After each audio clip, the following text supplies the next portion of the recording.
अगर आपका पार्टनर आपको भाव नहीं दे रहा है, अगर आपका पार्टनर आपके प्यार की वैल्यू को नहीं समझ रहा है, अगर आपका पार्टनर आपको इग्नोर कर रहा है, अगर आपको ऐसा लगता है, तो आपको क्या करना चाहिए? ये सवाल जितना कठिन और जितना हार्ड आपको लग रहा है, उसका जवाब उतना हार्ड है नहीं। क्योंकि आपको कठिन इसलिए लग रहा है कि आप तमाम कोशिशें कर चुके हो अपने पार्टनर की आपकी वैल्यू को समझाने के लिए, आपको इग्नोर ना करे, आपको भाव दे। उसके बावजूद भी आपका जो पार्टनर है वो आपको वैल्यू नहीं देता है, वो आपको इग्नोर करता है। तो देखो, मैंने पहले ही कहा कि सवाल जितना आपको हार्ड लग रहा है, ये सवाल जितना कठिन आपको लग रहा है, उसका जवाब उतना कठिन है नहीं। तो हेलो फ्रेंड्स, मैं हूं अशरफ और आप देख रहे हैं लाइफ विद अशरफ में। अगर चैनल पे नए हो तो प्लीज़ चैनल को सब्सक्राइब कर लो, और ऑलरेडी अगर चैनल को सब्सक्राइब कर रखा है तो आप लोगों का बहुत बहुत शुक्रिया। इस चैनल में मैं आपको रिलेशनशिप रिलेटेड प्रॉब्लम की सोल्यूशंस मैं आपको बताता हूँ। तो चलो वीडियो करते हैं स्टार्ट। देखो, पार्टनर आपको भाव नहीं दे रहा है, आपकी प्यार की वैल्यू को नहीं समझ रहा है, आपको इग्नोर कर रहा है, तो आपको क्या करना चाहिए? ये जो सवाल है, इस सवाल का आंसर मैं आपको देता हूं। तो देखो, इसको इस तरह से समझने की हम कोशिश करते हैं। सबसे पहली चीज है कि हम अपने आप को दो तरह से खुश रखते हैं, दो तरह से अपने आप को शांत भी करते हैं। पहली होगी हमारी आत्मा की, और दूसरी हमारी इस शरीर की, यानी कि हमारी बॉडी की। तो हमारा आत्मा जब तकलीफ में होता है, जब हमें किसी किसी की बात से ठेस पहुंचती है, या फिर किसी काम को जब हम करते हैं उसमें अगर हम फेलियर होते हैं, या फिर वो काम का जो रिजल्ट है हमारे मन मुताबिक नहीं होता है, या फिर अगर हमें किसी की याद आती है, तो हम क्या करते हैं कि हमें उसके लिए बहुत ही वरीड होते हैं, बहुत ही दुख होता है हमें। उस वक्त हम क्या करते हैं कि हम उस इंसान की तस्वीरों को या फिर उससे जुड़ी जो चीज़ें हैं हमारे पास है, हम उसे देखकर अपने मन को शांत करने की कोशिश करते हैं। और दूसरे साइड में क्या करते हैं कि अगर हम किसी काम को लेकर अगर हम फेल्योर हैं, या फिर मन चाहा हमें रिजल्ट नहीं मिला है, तब हम क्या करते हैं कि हम कोई मोटिवेशनल स्पीच सुनते हैं या पढ़ते हैं, या किसी की लाइफ हिस्ट्री को पढ़ते हैं, वो अपने लाइफ में किस तरह से सक्सेस हुआ है, ऐसे मोटिवेशनल बुक्स को हम पढ़ते हैं, या फिर मोटिवेशनल स्टोरी सुनते हैं। कभी कभी जब मन बहुत ज़्यादा शांत होता है, तो हम क्या करते हैं कि हम जिस रिलीजन से रिलेटेड है, हम किसी भी रिलीजन से रिलेटेड हो सकते हैं, हम अपने रिलीजन की उस बुक को फॉलो करते हैं, पढ़ते हैं। क्यों? उससे हमें मन की शांति मिलती है, मन को सुकून मिलता है। तो ये हो गया एक टाइप की चीज़, हम अपने मन को किस तरह से शांत रखते हैं। दूसरा, हम अपने आप को, अपने जो बॉडी है, हमारा जो शरीर है, इस शरीर को जब कोई तकलीफ पहुंचती है तो उसे भी हम शांत रखने की कोशिश करते हैं, उसे भी हम उस तकलीफ से दूर रखने की कोशिश करते हैं। देखो, इस वक्त ठंड की मौसम है, बहुत कड़ाके की सर्दी पड़ी हुई है, बहुत ज़्यादा ठंड है। तो इस ठंड से अपने शरीर को बचाने के लिए हम क्या करेंगे? हम गर्म कपड़ों की खोज करेंगे, या गर्म कपड़ों की हम छानबीन करेंगे, कहाँ पर रखी हुई है, कहाँ से हमें ये गर्म कपड़े मिलेंगे। स्वेटर हो, जैकेट हो, शॉल हो, या फिर ब्लैंकेट्स। तो ये सब सारी चीज़ें हैं, ये हमारी ज़रूरतें हैं। चाहे हम मोटिवेशनल स्पीक, चाहे मोटिवेशनल बुक्स हो, या फिर कोई धार्मिक किताब हो, या फिर ठंडे के टाइम में ये जो गर्म कपड़े हैं, ये हमारी ज़रूरतें हैं। इन ज़रूरतों को जब तक हम अपने आप में नहीं लाएंगे, तब तक हमारा जो प्रॉब्लम है वो प्रॉब्लम कभी भी सॉल्व नहीं होगा। तो मेरा कहने का ये मतलब है कि क्या आप उसके लाइफ में ज़रूरत हो?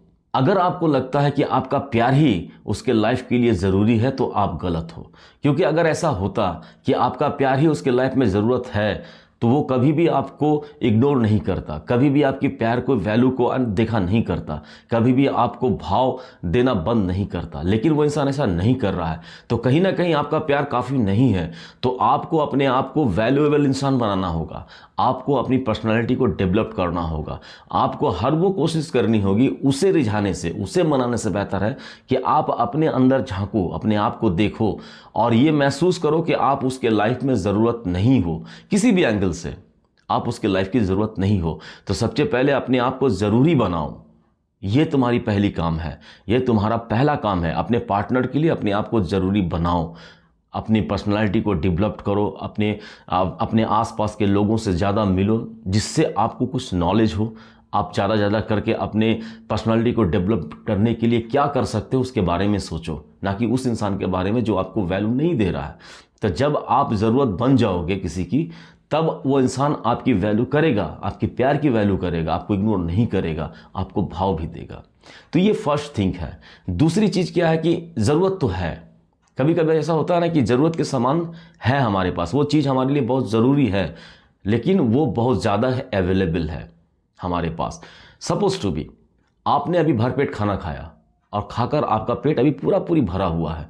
अगर इस वक्त आपको आपके सामने में फेवरेट डिश भी रख दिया जाए तो क्या आप उसे खाओगे? कभी नहीं खाओगे, क्योंकि आप ऑलरेडी खा चुके हो। खाना आपके लिए ज़रूरी है। देखो, हम इंसान हैं, हमारे लिए खाना ज़रूरी है। अगर हमें कपड़े ना भी मिले, फटे पुराने या फिर ओल्ड कपड़े भी हम पहनकर काम चला लेंगे। यहाँ तक कि अगर कपड़े ना भी हो हमारे पास में तो भी हम अपनी ज़िंदगी को जी लेंगे। हमारे पास अगर घर नहीं है, छत नहीं है रहने को, फिर भी हम जी लेंगे। लेकिन हर हाल में हमें खाना तो चाहिए चाहिए। तो खाना हमारे ज़िंदगी की इम्पॉर्टेंट चीज़ है जो मौजूद है हमारे पास में, अवेलेबल है हमारे पास में। तो क्या आप वो खाना खाओगे? कभी नहीं खाओगे, क्योंकि ऑलरेडी आपका पेट भरा हुआ है। अब दूसरे हैंड, अगर आपको बहुत ज़्यादा भूख लगी हुई है और आप खाने की खोज में हो और आपको कोई आपका मनचाहा खाना तो दूर, आपको कोई अच्छा ढंग का खाना भी नहीं मिल रहा, उस वक्त जो भी मिलेगा आप वो खा लोगे। तो मेरा कहने का ये मतलब है कि ज़रूरत तो बनो, लेकिन ज़रूरत बनने के साथ साथ अपनी जो अवेलेबिलिटी है, आपका जो मौजूदगी है, उसको भी थोड़ा कम करने की ज़रूरत है। क्योंकि कहावत है कि जिस चीज़ की मार्केट में सबसे ज़्यादा अवेलेबल होगा उसका वैल्यू उतना कम होगा, भले वो लाख ज़रूरी हो। जिस तरह से इस वक्त खाना आपके लिए ज़रूरी तो है, लेकिन आपका पेट भी भरा हुआ है और आपके पास में खाने का सामान बहुत सारा मौजूद है, तो आप कभी भी उस खाने के लिए सोचोगे नहीं। तो आपने अपने आप को वैल्यूएबल बनाया है, आप अपने आप को ज़रूरी बनाया है, लेकिन अब आपको क्या करना है कि उसके सामने में अवेलेबल रहना ये आपको कम करना होगा या बंद करना होगा। वो जब भी आपको फ़ोन करता है, वो जब भी आपको उसको आपकी नीड होती है, आप अवेलेबल रहते हो, तो क्या वो इंसान आपकी वैल्यू करेगा? कभी नहीं करेगा। वो आपको इग्नोर ही करेगा, क्योंकि उसे तो ये फील है कि जब भी उसे आपकी ज़रूरत होगी वो आपको पालेगा, वो आप उसके करीब में होगे। उसको मन करेगा आपसे फ़ोन में बात करने के लिए तो आप कर लोगे, उसे मन करेगा आपसे चैट करने के लिए तो आप कर लोगे, उसे मन करेगा आपसे मिलने के लिए तो आप मिल लोगे। दैट्स मीन कि आप अवेलेबल हो उसके लिए। तो अपनी जो अवेलेबिलिटी है, ये जो मौजूदगी है, उसे थोड़ा कम करना होगा आपको, जिससे उस इंसान को इस चीज़ की महसूस हो कि इंसान मेरे लिए ज़रूरी तो है लेकिन अवेलेबल नहीं है। मुझे टाइम निकालना होगा, क्योंकि उसके टाइम से ही मुझे उसको फ़ोन करना है, उसके टाइम से ही मुझे उससे बातें करनी है, उससे मिलना है। मैं जब चाहूँ उससे मिल लूँ, मैं जब चाहूँ उससे बात कर लूँ, ये पॉसिबल नहीं है। तो अगर आपने आपको ज़रूरी बनाया है, अगर आप अपने आप को भी थोड़ा कम उसके सामने में मौजूद रखोगी, तो भी वो इंसान आपकी वैल्यू करेगा ही करेगा, आपके प्यार की कदर करेगा और आपको भाव भी देगा। तो ये दो चीज़ें हैं। एक चीज़ मैं आपको ये भी बताना चाहता हूँ कि देखो, आपको अगर वो इंसान वैल्यू नहीं देता है आपकी प्यार की, आपको वो इंसान इग्नोर कर रहा है, वो इंसान आपको भाव नहीं दे रहा है, तो उसके सामने में भीख मांगना बंद कर दो। क्योंकि मैंने अक्सर देखा है कि इंसान का पार्टनर जब उसे भाव नहीं देता, जब ऐसी सिचुएशंस आती हैं, तब क्या करता है पार्टनर उसके सामने एकदम गिड़गिड़ाना शुरू कर देता है, अपनी फीलिंग्स को शेयर करना शुरू कर देता है कि तुम्हारे बिना मुझे अच्छा नहीं लग रहा, तुमसे बात किए बिना मेरा दिन नहीं पार होता, तुम ही मेरी खुशी हो, तुम देखो चले दूर हो जा रहे हो तो मुझे कुछ भी अच्छा नहीं लग रहा। ये जो आप अपनी फीलिंग्स उसे कंटिन्यूसली बता रहे हो, ये आपके लिए भीख मांगना हो गया। और एक बात याद रखना कि भीख से एक दिन 2 दिन चलता है। अगर कोई इंसान जो आपके सामने मांगने आता है, अगर पहली बार आया तो हो सकता है कि आप उसे कुछ दे दो, दूसरी बार आया तो उसे वार्न करोगे कि देखो कल भी तुम आए थे, आज भी तुम फिर हाजिर हो गए, तो आज मैं दे रहा हूँ, कल नज़र नहीं आना चाहिए। अगर वो इंसान कंटिन्यूसली आपके पास में आता है तो आप उसके ऊपर में खींच जाओगे, आप उससे इरिटेट हो जाओगे। तो इसीलिए भीख से इंसान की ज़िंदगी नहीं चलती। तो उसी तरह प्यार का भी भीख मांगना बंद कर दो, क्योंकि आप जितना भी उसे गिड़गिड़ाओगे उसके पास, तो आपकी वैल्यू उतना ही कम होगी, उतनी ही आपकी इज्जत कमेगी। और जिस इंसान की इज्जत किसी के पास में कमती है तो उसकी वैल्यू भी कमती है। और अगर आपकी वैल्यू कम गई तो आपकी प्यार की वैल्यू तो कमेगी ही कमेगी, और आपको वो इग्नोर भी करेगा, आपको भाव भी नहीं देगा।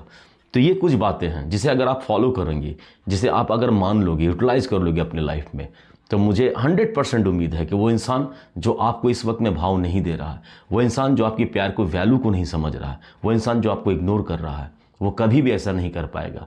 क्योंकि उसे इस बात का एहसास हो जाएगा कि ये इंसान एक ज़रूरी इंसान है हमारी लाइफ में, ये इंसान ज़रूरी तो है लेकिन ये अवेलेबल नहीं है, और ये इंसान कभी भी प्यार के लिए भीख नहीं मांगता है।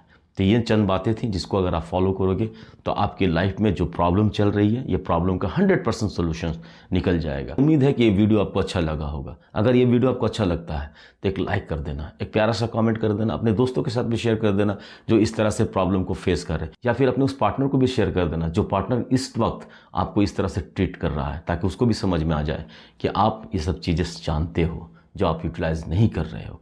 तो मुझे उम्मीद है कि वीडियो आपको अच्छा लगा होगा, हेल्पफुल होगा, तो मुझे कमेंट में ज़रूर बताना। और अगर चैनल पे नए हो तो प्लीज़ चैनल को सब्सक्राइब कर देना। आपका सपोर्ट हमारे लिए बहुत ज़रूरी है, बहुत मेहनत लगती है एक वीडियो बनाने में। तो अगर चैनल पे नए हो तो चैनल को सब्सक्राइब कर देना, और अगर ऑलरेडी चैनल को सब्सक्राइब कर रखा है तो आप लोगों का बहुत बहुत शुक्रिया। Thank you very much. मज़े में रहो, बहुत खुश रहो। Thank you very much.